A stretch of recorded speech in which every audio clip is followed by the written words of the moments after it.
and welcome to week 12 of the 12-week plan for successful swimming in triathlon. The title of today's session is Increasing Speed and Beginning of the Taper. The warm-up today is for 100 metres with 10 seconds rest, slowly but surely building the pace throughout those 4 100s. It's then fins on and we're going to start balancing you up again with kicking on your side. So it's 8 50s on 1 minute 15. We're going to do 4 kicking on the side with a kickboard underneath the arm.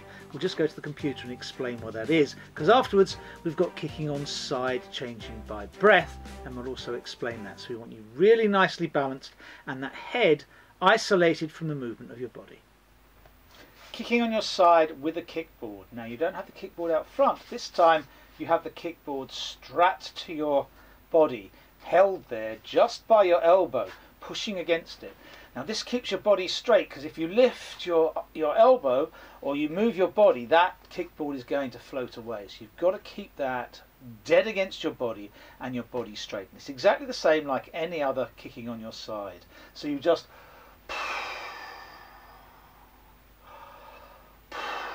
get to the end of the pool, change sides. This goes under the other arm. Now you want to hold it with the elbow, remember, not with a hand or under the arm. So it's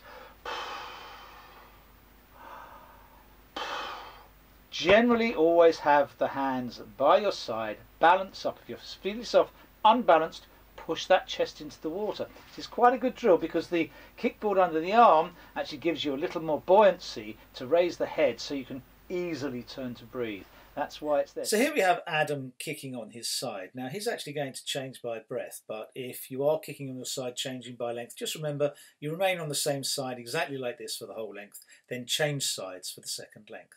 Now if you note his body position's right against the surface, every bit of his body is facing the side of the pool and his head is looking over his shoulder slightly forward and down. Now he's going to come forward and he's going to take a breath. Notice he moves his head up, doesn't move his body, back down, and then rotates from side to side. So if you're staying on one side, you wouldn't do this, but he's now taken his breath, rotated his head back, and his body moves from side to side with his head staying dead still. The perfect way to do this drill.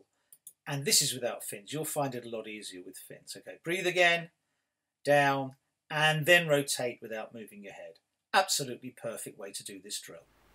We're then into drills and we're going to do 16 times 50 metres off 1 minute and 5 seconds. We're going to do them in sets of 4 and each set of 4 is a different drill. The first set of 4 is extended shark fin, the second is catch up, the third finger drag, and the fourth single arm with pull buoy.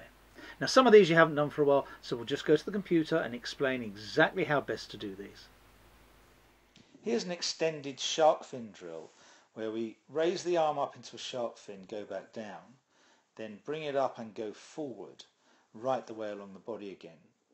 Breathe as that arm's rising on the first up, then your head should go back in the water and not move for the second drive forward. You see the breath happens on the first rise of the arm and doesn't happen on the second.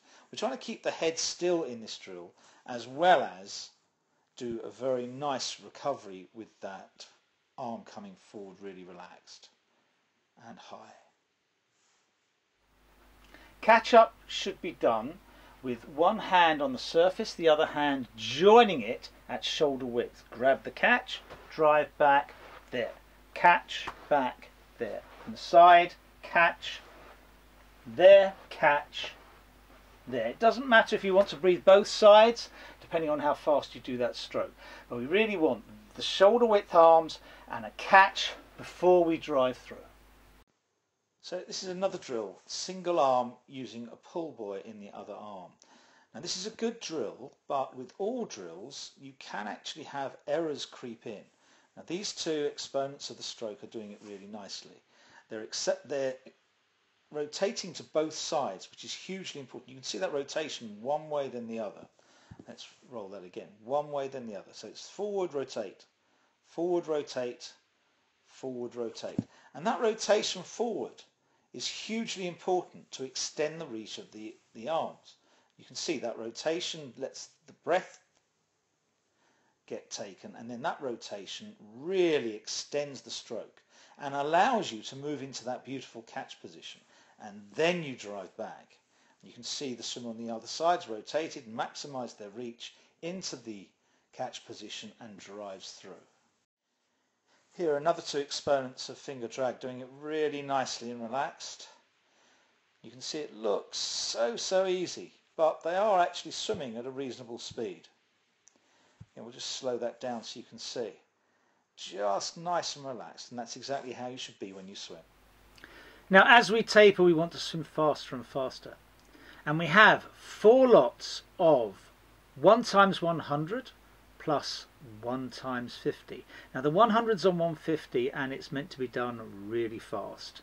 The 50 is on 1 minute 45 and it's a complete recovery. So you've got a really hard 100 followed by a nice 50 recovery. Continuing the theme of speed, we now have 4 25-meter swims on 45 seconds, where you're going half a length absolute maximum, half a length steady. We're going to round that session off with 150 meters cool down, and that makes 2,400 meters in this session, and you should be starting to feel a little bit of that speed coming.